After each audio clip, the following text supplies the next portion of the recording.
welcome to SNC Pro Talk. My name's Lee Mandley and I'm joined by my co-host today, John Nice, and the students of Suffolk New College. And we are absolutely delighted to welcome a very, very special guest, a friend of mine, current Burnley and England goalkeeper, Nick Pope.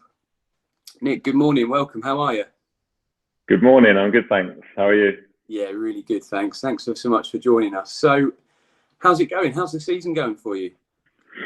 Yeah, not too bad. Had a bit of a sticky start, a tough start, but then eventually got going and picked up some good results. So a bit up and down like most seasons are really for a team like us. But yeah, we've made some good progress, I think. Yeah. What's it like without the fans? Not as good. I think obviously something with as a player you kind of get used to. When we started back up at the end of last season, it was a bit bizarre, but you kind of get used to it. I think I haven't done it for probably 30 odd games now, so you're probably a bit more used to it. But obviously, I think just footage from old games on telly and stuff, when you see fans in the ground, you kind of reminds you of how good it was and how much we're missing it now.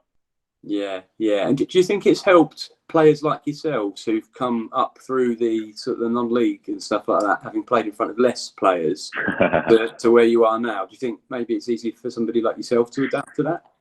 Yeah, I suppose I've done both scales of the spectrum. I think everyone has, everyone's a kid, probably plays, and there's just parents and a few dogs watching, So I think everyone's kind of had that experience of playing in front of not too many people. So yeah, it's something like I say I've done before, and hopefully I won't have to do it too much more after. Maybe starting next season would be nice. Yeah, for sure. And do you think it's helped some teams or players more than it definitely? Yeah, it definitely benefits, and some teams and players have benefited more than others. 100%. Not sure why. I think there's been obviously more away victories and stuff, and that's just the way it is. Like some teams or players react better to different pressures, and at different clubs there are different types of pressures. Some more expectation, some less. So I think it's definitely affected teams and players. Yeah. No, brilliant, cool. So I'll just introduce you to John Nice. So John's got some questions. He's co-hosted with me today, and John is the press officer at the college. So John, over to you. Hi Nick, thank you so much for doing this. It means so much to the college and the students. No worries. No. Cool. And I was thinking you came into sort of top flight football relatively late. I'm thinking people like Ian Wright, although he's a bit older than you, he's more like 23 when he came in. I just wondered how you kept motivated to continue to strive for the top. I think there's always a pathway I could see, and I was kind of hopeful for, and that kind of motivated me that there was a chance to play. If I didn't play, in the Premier League, a top level of football anyway, like a championship or league football, I always felt that was a possibility. And as you kind of go on the pathway and you kind of get closer and closer, obviously your motivation just gets bigger and bigger, I think. And it happens to a lot of footballers. They get released, by a club. You got released, I think, by Ipswich Town at 16. How did you deal with that? Not very well, I don't think. Something as like a 15-year-old, and when you've been there somewhere for 5-6 years is never easy. But I think you after a while, I think time's a big thing, and you kind of start looking forward and not looking back, as hard as that may seem at the time. I think that's the best way to kind of get kick-started again and look for a new path to take. And yeah, that new path was sort of via college football and Bury Town. And then you got spotted for Charlton. How did that go? Where did you get spotted, and how did that kind of scenario play out? So I kind of towards the end of the season, I kind of got into the Bury Town team, and there's a couple of good results and played well. And obviously, that was in my third year of college now, so I'd already had loads and loads of games at different types of levels, men's football, under 18s, and whatever. And I think obviously young playing men's football level, there's not too many, so I just started to keep an eye on me, I think, and after a few games invited me down for a trial, so that's kind of that was how it went. I went down for a trial, and then there were still games in the season, so I ended up playing for Bury Town until the end of the season. And after the season finished, we kind of had the conversation then where, I thought I was going to, get a contract. And is it true that when you got your contract at Charlton, you still continued to do your degree? I did indeed, yeah. So by that third year, I'd already been accepted to go to Nottingham University. So that's kind of where I thought I'd be. Kind of given up on the idea of professional football by that time, because I'm 19, going and obviously picked my university and think that that's where I'm going to go. So it's kind of a secondary thought by then. So part of the Charlton deal was to continue that at Roehampton University and give me a chance to kind of try and do both, which didn't kind of last too long, because after being a professional footballer for about 6 weeks, that kind of made my mind up what I wanted to do. And in the back of my head was always, if I fail, at least I've tried to be a professional footballer, and I've put everything towards that, and I could always go back to education as as something else. So it was something that had good intentions, but just didn't last the course. Cool. So back over to Lee. Yeah, that's awesome. Thanks, Nick. And I heard was it Chris Powell was your first gaffer at Charlton? Yeah, that's right. Yeah. Correct me if I'm right. I heard a rumour that he had to tell you off because every goalkeeper is an acrobat, aren't they? But having known you, you love an overhead kick. Is it true that he told you to stop doing them in training? I think I kind of tried to stop that when I came out of college. That was something that one of my old college teachers, he used to tear their hair out about doing overhead kicks in training. I don't even know how it started, and it just kind of kept going. I think whenever we'd stop for a drinks break or something, I just never seemed to stop. I don't think we just keep going. So something that I'm hoping will come in useful one day. So I've had enough practice. When you're going up for those last minute corners. Yeah, I'm hoping so. I've been up for a couple. I've been close. Yeah. And do you know what? Football's about style, isn't it? And different teams have a different approach. And obviously you've got your teams that really, really play from the back, the teams that play slightly less and whatnot. But it's you know where the goal is from what I remember. Fun Day Friday. Yeah. Golden boot was quite often Nick Pope, wasn't it? Yeah, I had a couple of spells. I think as a goalkeeper, when you're stuck in goal for so many years, when you get a sniff of going outfield, you're always excited. So it's something I think you'd enjoy. Yeah, no, brilliant.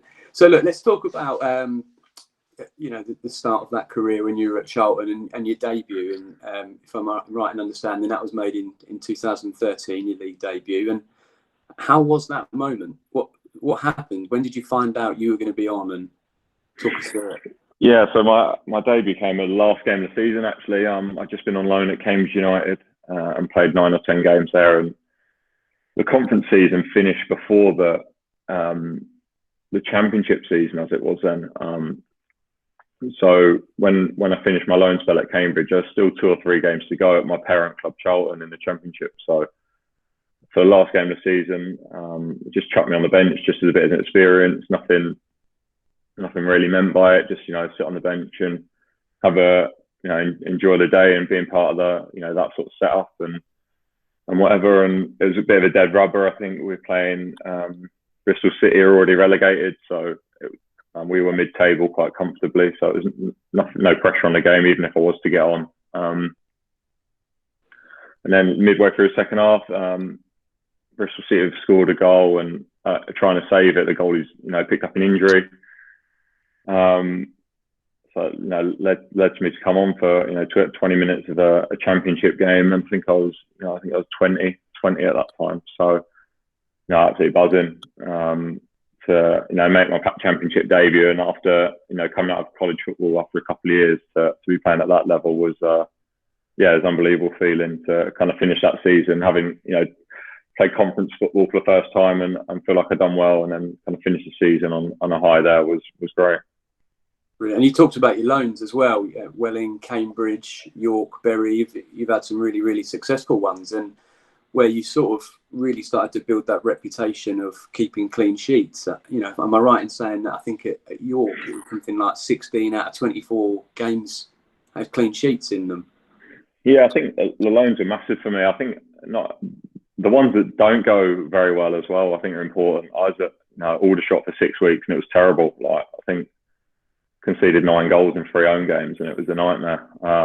Really tough time.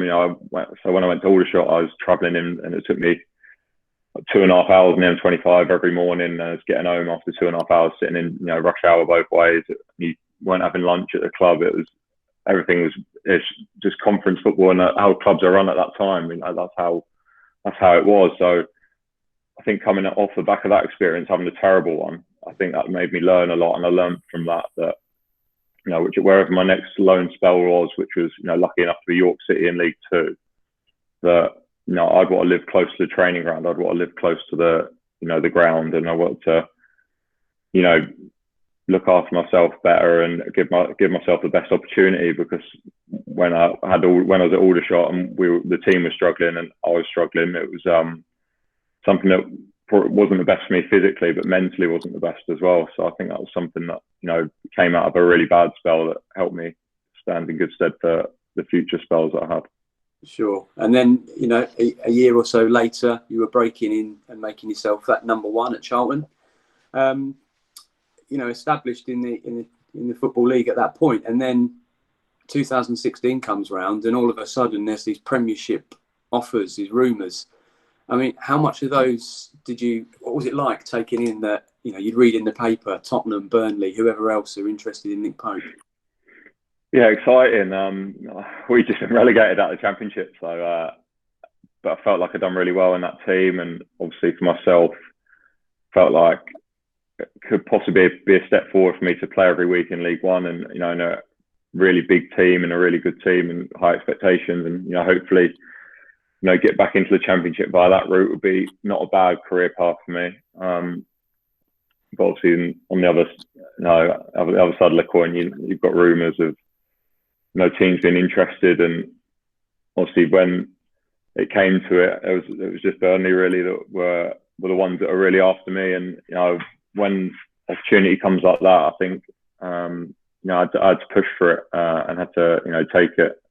Premier League club is a rare opportunity for most people, so I think as soon as I heard they were interested, it was something that I wanted to get done. Brilliant. And what's it like working with Mr. Sean Dyche? He seems like he's quite a funny guy. Yeah, interesting. I think he's done unbelievable for himself. I think being in the job 8-9 years and keeping us in the league for the last 4 or 5, I think it speaks volumes for considering how long managers normally last nowadays. So I think that really says it all. Yeah, and is he quite a laid-back character? I mean, he comes across like he sort of just rolls with the punches and that's him, really. Yeah, a bit of both, really. I think on a Saturday afternoon, probably a bit less laid back. Knows what he wants, knows his philosophies, and obviously lives by it. And he only wants the best for us, and that's just one of his great traits. I think to have don't think you can be that intense and that aggressive and match focused every minute of the week. You just burn out, and I don't think you can last with that. So I think really well balanced, basically. When we work, we really want to work and to our level and set really high standards. But when we're off the pitch and in between sessions or games or whatever, you've got to have that relaxed side as well. Yeah, and things have really, really kicked on for you since you've arrived at Burnley as well. And 15 clean sheets in the Premiership last year. One hand on that Golden Glove, PFA Team of the Year, twice Burnley's Player and Player of the Year. Am I right in saying that? Yeah, a couple of times, yeah. Yeah, so there's a few things in that trophy cabinet at home. What else do you want? Yeah, a few more England caps, wouldn't mind. Obviously played in Europa League, but lasted 15 minutes before I dislocated my shoulder. So I'd love another go at Europe eventually, one way or the other. So I think there are a couple of things that are, desires of mine. Yeah, brilliant. Thanks, Nick. John, over to you. Yeah, I just wanted to kind of just chat about England a little bit, if that's cool. Yeah. according to my stat man Lee, you made your debut in 2018. Is that right? And you've had yes, yeah. Sorry, getting the years right. Yeah, just before the World Cup in Russia. Obviously got selected for the squad, so I knew I was going at that point, but didn't have an England cap. So yeah, I got 20 minutes at the end against Costa Rica, so that was a nice occasion. And I think you've had 4 caps. I just wondered, everyone says, you know, how did you find out? Is it the sort of text message? And also, who did you ring first when you found out you got your first cap? Yeah, so to actually find out I was going to play, the goalkeeper coach kind of came to my room because we were staying away obviously at the time, the night before, and just said, look, you'll probably get on tomorrow, so without saying too much, you know, you might want to tell a few people to drive up because it was at Ellen Road in Leeds. So yeah, he just kind of threw it in that way, just kind of the evening before. So obviously just, you know, I think you ring the people that have been there for you on the journey the most, you know, from when you're 8, 9, 10, 11, all the way to 16, you know, my mum and dad were driving me everywhere, taking me to all the games, all the miles. So I think it's only right I called them first. I thought you were going to say Lee. So yeah, it was just not a great moment to share with them. Obviously, getting called up to the squad was a massive thing. But obviously, as soon as you get called up, you want a cap. You know, I think you don't want to be like get that close and then fall short. So to be told I was getting an England cap and then to come on the next night and, you know, keep a clean sheet, 1-2-0, had a few touches. It was perfect. Cool. And just obviously, you know, it's big year for England with the Euro 2020 and 2021. You know, what are your sort of expectations, both personally and as a team? I think as a team we want to win it. I think, you know, got to the semi-finals a couple of years ago. I think we're a better team than we were then. We've kind of got quite a lot of the same core players that have kind of become better, and then we've got obviously a lot of young, exciting talent coming through as well, and some new players and new blood in the squad that's exciting. Obviously, and being at home for 3 of the group games and then potentially the final and the semi-final, it's something we feel like we could take advantage of. So I think that's something. It's got to be ambition. You know, we've got to believe we can win it, and we do think we can win it. And that's where we've got to be. So on a personal level, you know, I think there's still, you know, 10 games of the Premier League season to go, and we've got some, you know, games in March as well, and some games before the actual tournament. So I think, you know, whatever chances I get, I've got to, you know, give myself the best chance. Love that. So I can start playing It's Coming Home videoed and streamed now. Yeah, get it on repeat. Yeah. And people always talk about the weight of the jersey. I think Gareth Southgate's done a lot to kind of alleviate that pressure. But I just wondered, do you feel that extra pressure playing for your country, or are you just able to treat it as another game? You do treat it as another game. I think it's different to playing with your club. Obviously, you're playing with players you've only, you know, trained with a few times, and it is different playing the England game. The atmosphere is different. International football is slightly different in style as well. So there are just a lot of differences that you can't notice. So I don't think it's right just to treat it as another game, because it's not. You know, there are differences. So I think you just roll with it that way, and, you know, prepare yourself properly, and, you know, go into the game preparing as it is a normal game, but obviously realising that reality is that it isn't. Well, hopefully we'll see a sort of last-minute corner. You go up there and do that overhead kick in a big game. I told you it would come in handy one day, so there you go. Over to Lee.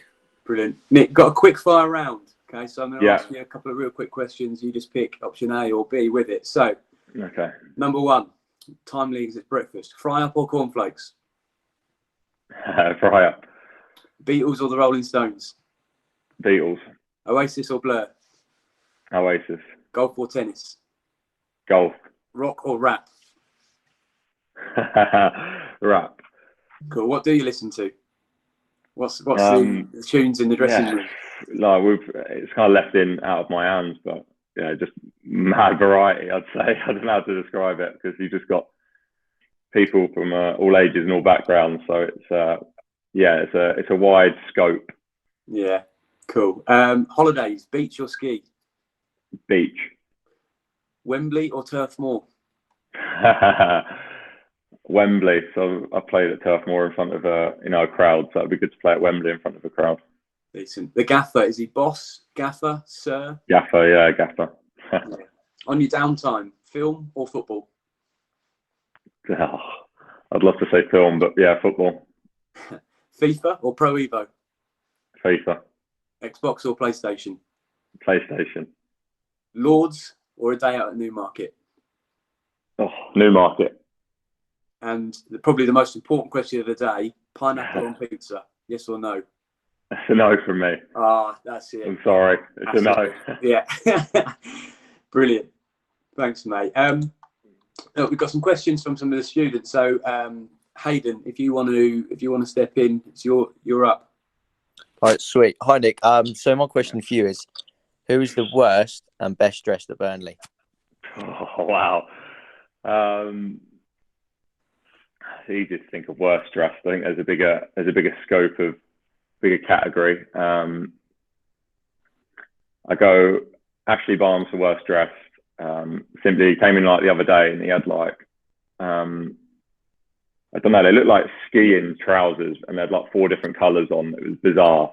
So, I don't know if he lost a bet, but he tried to defend them, but they're horrific. Best dressed, like I say, there's not many. So I'll go for there's no one. I'll go for Jack Cork, best dressed. Cheers. Close. Brilliant. Hayden, have you got any others?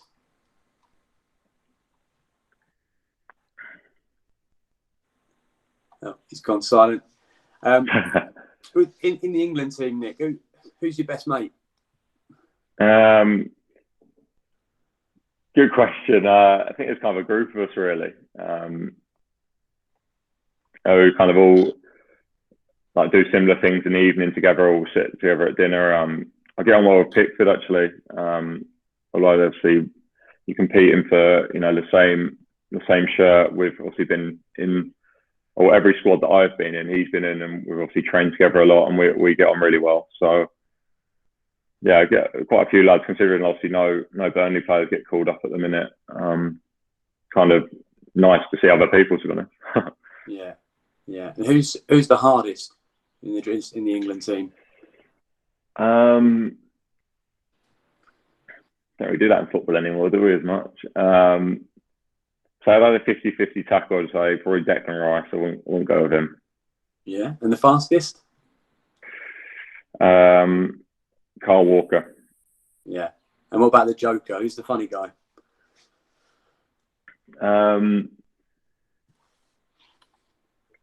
The future fella, Jack Grealish. I get on really well with him. He's a special person. Nice. Cool. Thanks, mate. John, back to you. Yes, one sort of specifically for goalkeepers, because obviously when goalkeeper makes a mistake, it's highlighted massively more than any other place on the pitch. Like, for example, Becker had a couple of howlers in recent games, and everyone's on social media saying he needs to be dropped after 2 fantastic seasons. I just wondered how you recover quickly after making a game-changing mistake. Yeah, something that you don't really get used to, or you're never going to enjoy, but something you quickly realise part of goalkeeping. Wherever you play on a Sunday morning or a World Cup, there's going to be mistakes. That's just part of life, a part of being a goalkeeper. I think a big one for me is not of learning and kind of thinking about not to play with fear of mistakes. They're just part of the game. So as soon as you've made one, you kind of park it and let it go, analyse it after if you want, and then you kind of leave it there in the early part of the week and look forward to the next game. And treat that like the next game. That's all you can do. That's how I prepare best anyway. So I think it's just important to realise that it's just part of life and part of football. Cool. Thank you. Good. Some questions from the students again. So Harvey, question from you.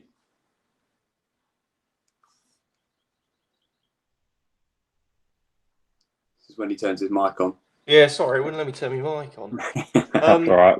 Lovely horse. Did you always want to be a footballer, or was there anything else you could have done if it didn't go into football? Yeah, obviously that was always the ambition of mine and what I always wanted to do. If I wanted, then I don't know, I'd have been struggling, to be honest. I know I said obviously I had a pathway to university, but I didn't really kind of have a career in mind at that time. So okay. I'm not sure where I'd ended up. Thanks, Harvey. Over to Brett. Hi, Nick. Do you still follow Ipswich Town? I do indeed, yeah. And do you ever feel like you'll play for Ipswich Town again later on in your career? Impossible to say, but obviously we'd never rule it out. Never rule it out. So I still follow a club and the results, and obviously the situation around it at the minute. Obviously still got family and friends that support the club. So yeah, always have an eye on them. Okay, cheers. Thank you. Thanks, Brett. Elliot. Hi, Nick. Me and my mate Hayden have been lucky enough to get an offer to play soccer in America for a scholarship for a college, and I was just wondering, what's the best piece of advice you've ever been given, and what advice could you give for me? So best bit of advice for me, like I was given at Charlton from a goalkeeper coach when I was kind of in and out of team, was I think it's probably important for a goalkeeper, but for anyone really, is never kind of get too high with the highs and never get too low with the lows. I don't think things are ever as bad as you feel like they are, and they're probably not as good as you think they are. I think to stay to that middle line is important for longevity, if anything, and to stay kind of consistent in performances and in decision making and stuff. In regards to the America thing, I think it's a great opportunity. I think it's something definitely I'd look to do. I think as everyone that I've spoke to that's done it and been over there has, spoke really well of it. I think it's a massive change. I think that's something that you should take on and look forward to. I think when I moved to college, I'd just been released by Ipswich and started a college where I didn't know anyone. Didn't know anyone at the college, any of the teachers, any of the staff, any other people in my class, or any of the people that done football. So I think that was something that I really enjoyed taking on, having been at the same academy for 5-6 years and the same school for 8 or 9 years. So cheers, mate. Thank you. Lewis. You're right, Nick. My questions are: who were your favourite players when growing up, and who did you support? So Ipswich was my team. My old man used to take me along to games with me and my brother. So my sort of first era would have been Richard Wright as the goalkeeper. So I looked up to him a lot. And then after that, we had Kelvin Davis as another one we had for a few seasons that I enjoyed watching. So I'd definitely say them two goalies to watch.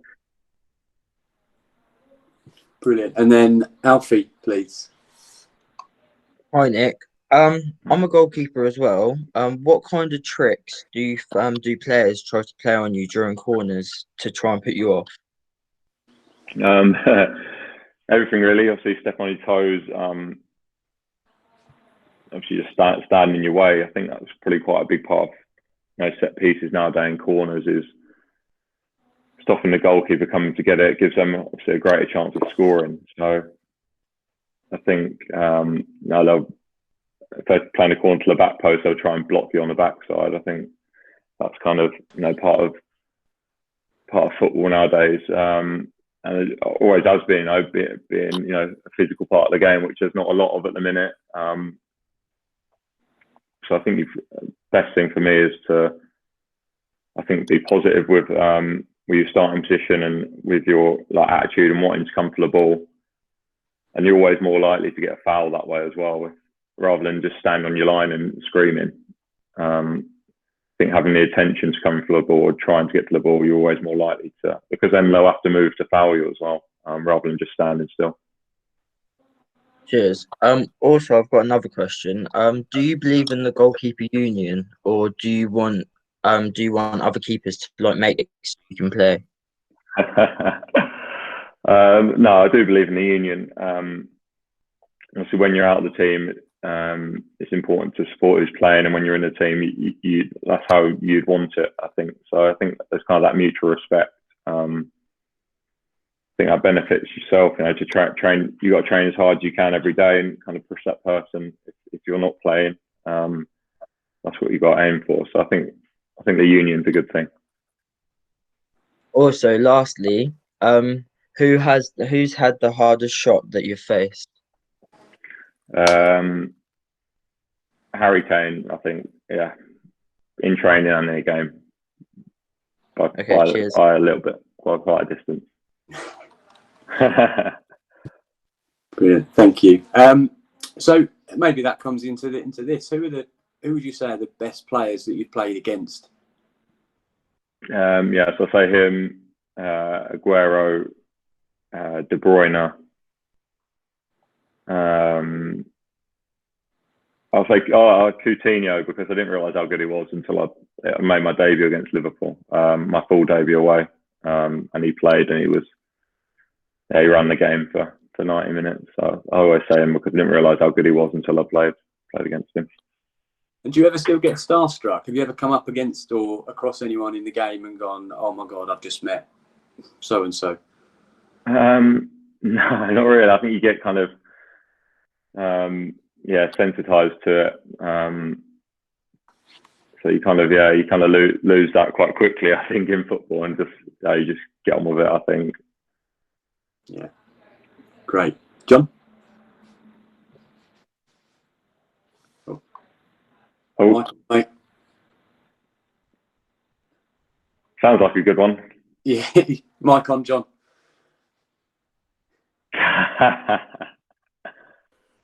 Sorry.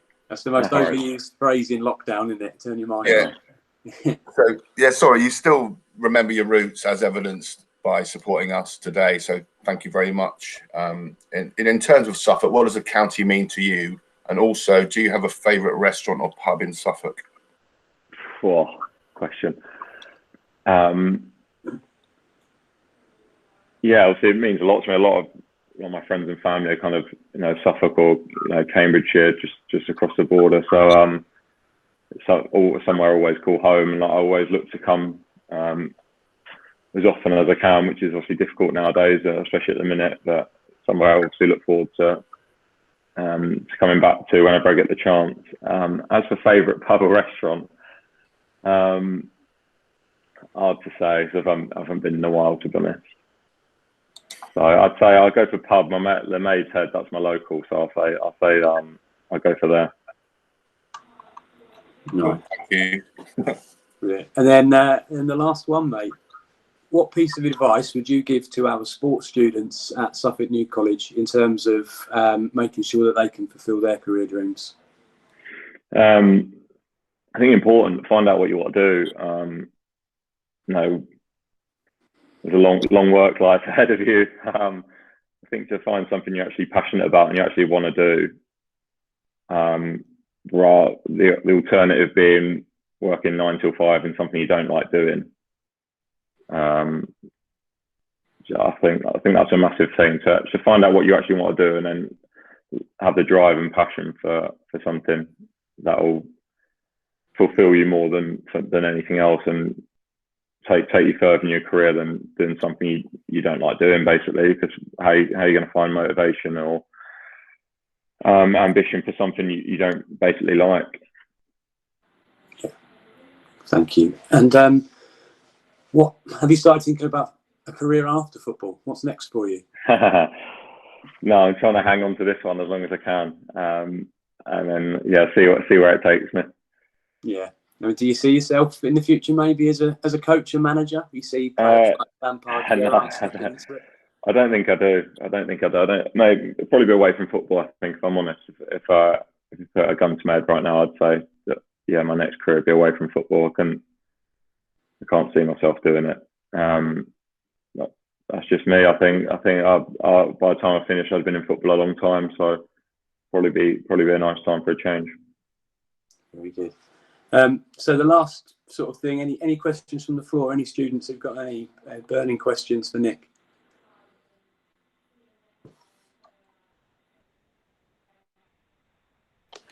I've got one actually. As you've grown up and stuff, did you always have that passion to always want to become a professional footballer? And did you ever kind of lose that passion at a point, or have you always had that and kept it through to this time in your career? Yeah, I think when there's an academy set up, it's very structured and driven and very intense. I think you kind of expected to think that way, and I did think I did want to be a footballer at that point, obviously all the way through, and you obviously thought that and wanted that for so long. When you get released, I think you realise there are other things in the world. I think it was important for me to take a step back at that time and look at other things and do other things, and then still do my football as well, but just without the pressure or the expectation. Basically, I think that was a massive thing for me, to be able to enjoy it. I think enjoying it's a massively underrated thing in football. Although you got to have the freedom to kind of not be worried about making mistakes and not being worried about other people say. You've got to do whatever allows you to perform best. Great, thank you. We've got another question, Nick. What from Scott? What keeps you striving to get better in football? Just because of where it could take me, basically, and kind of what is ahead of me. More England caps, like the possibility of playing in Europe against the best players. The possibility of playing more Premier League games. I think there's so much more that I could achieve. I think that's what keeps me going and keeps me motivated. Great, thank you. Well, look, I know you've got a busy day. You've got training to get to, breakfast to have. So, thank you so much. We really, really appreciate it. It's I know your time is valuable, and it's great to see you. It's great to catch up with you again and see how you're doing so well. And Nick Pope for number one. It's going to happen. Bringing the Euros home. Let's get a little rendition. Let's just go. It's coming home. It's coming home. Can we get Nick Pope giving it? It's coming home. Let's do it. Well, when we've won it, I'll do it then. Love that. Brilliant, Nick. Nice one. Thank you, Nick. Really great to catch up. No worries. No, nice to see you again.